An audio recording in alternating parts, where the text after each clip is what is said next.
अस्सलाम वालेकुम। I am Nayyar Bukhari और आज हम हल करने लगे हैं आपके लिए एक अहम टॉपिक। आज हम सिमल्टेनियस लीनियर इक्वेशंस को मैट्रिसेस के ज़रिए सॉल्व करेंगे। हमारे पास एक सिस्टम दिया हुआ है, system of linear equations 3x minus Y is equal to 1, X plus Y is equal to 3। सबसे पहले हम इसे मैट्रिक्स फॉर्म में कन्वर्ट करेंगे। The matrix form of the system 3x minus Y is equal to 1, X plus Y is equal to 3 is. इसे सबसे पहले matrix form में कन्वर्ट करने का तरीका यूँ होता है कि हम एक मैट्रिक्स, पहला मैट्रिक्स जो बनाते हैं वो इनके कोफिशिएंट्स पर मुश्तमिल होता है। यहाँ पर हमारे पास जो कोफिशिएंट्स गिवन है वो 3, -1 और x का कोफिशिएंट यहाँ पर 1 और y का कोफिशिएंट भी 1, और जो वेरिएबल्स इन्वॉल्व हैं उसे सेकंड मैट्रिक्स में लिखेंगे। और इसमें हमारे पास वेरिएबल्स जो इन्वॉल्व हैं वो x और y हैं।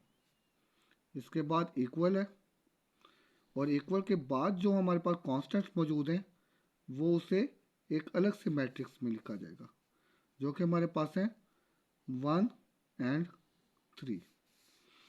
सबसे पहले हम इनको सपोज करके एक कुछ नाम देते हैं नए, ताकि इसे हल करने में आसानी हो सके।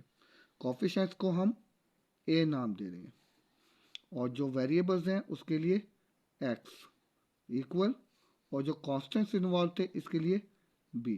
इस तरह से हमारे पास ये इक्वेशन हासिल हुई ax is equal to b।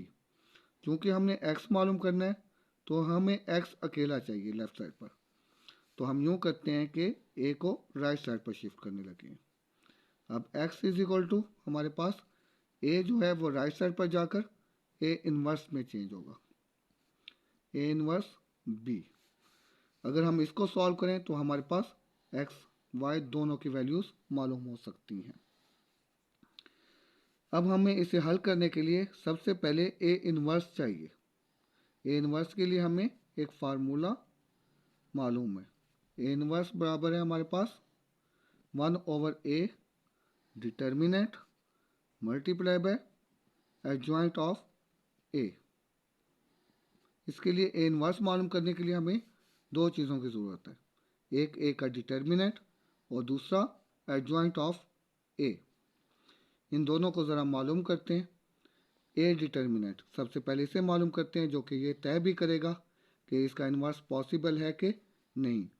अगर हमारे पास a डिटर्मिनेंट का आंसर 0 आ गया, यानी ये कि सिंगुलर मैट्रिक्स हुआ, तो इसका मतलब ये होगा कि ये a इन्वर्स मालूम नहीं किया जा सकता, a इन्वर्स इम्पॉसिबल है। लेकिन अगर ये नॉन सिंगुलर हुआ तो इसका मतलब ये होगा कि a इन्वर्स मालूम किया जाएगा। तो सबसे पहले a डिटर्मिनेंट मालूम करते हैं।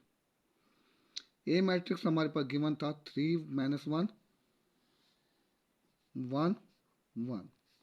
डिटर्मिनेंट मालूम करने का तरीका हमें पता है, वो यूँ है कि सबसे पहले हम डायगोनल एंट्रीज 3 और 1 यहाँ डायगोनल एंट्रीज हैं, सबसे पहले हम इनको मल्टीप्लाई करेंगे, फिर माइनस फार्मूले का यूज़ होगा। इसके बाद बाकी जो एंट्रीज रह गई हैं उनको मल्टीप्लाई किया जाएगा, -1 मल्टीप्लाई बाय 1। तो अब हमारे पास ए डिटर्मिनेंट हमारे पास इक्वल है 3 माइनस माइनस प्लस 1। तो ए डिटर्मिनेंट बराबर हुआ 4 के, जो कि नॉन ज़ीरो एंट्री है। तो इसका मतलब क्या हुआ कि हम ए इन्वर्स मालूम कर सकते हैं। ए इन्वर्स मालूम करने के लिए मज़ीद हमें जो चाहिए था वो एडजॉइंट ऑफ ए है। हमारे पास ए मौजूद था 3 -1 1 1, और जब हम एडजॉइंट मालूम करने लगते हैं तो उसका क्या तरीक़ेकार है वो हम ज़रा इसमें देखते हैं।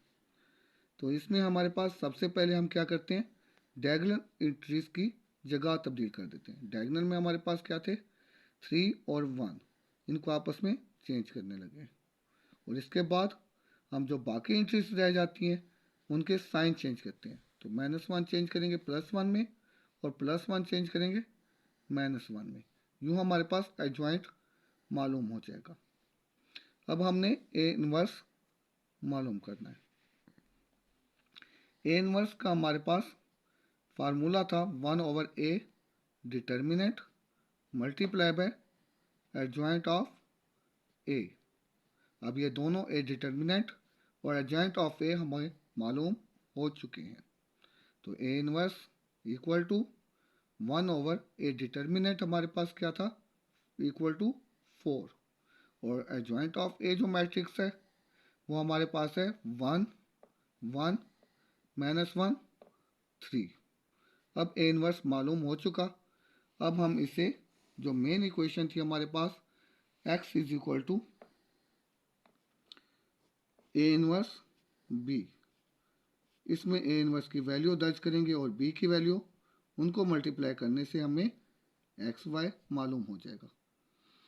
अब इसमें क्या है हमारे पास, एक्स ए इनवर्स बी है, एक्स हमारे पास था एक्स वाई मैट्रिक्स, और ए इनवर्स क्या है 1/4 1 1 -1 3, और बी मैट्रिक्स हमारे पास है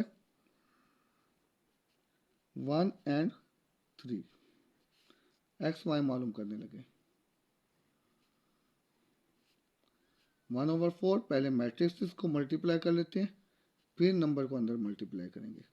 मैट्रिक्स को मल्टीप्लाई करने का तरीकाकार क्या होता है कि पहले फर्स्ट रो को दूसरे मैट्रिक्स के फर्स्ट कॉलम से मल्टीप्लाई करते हैं, जिसमें फर्स्ट एंट्री को सेकंड कॉलम की फर्स्ट एंट्री से प्लस, और सेकंड एंट्री को सेकंड कॉलम की सेकंड एंट्री से मल्टीप्लाई करते हैं।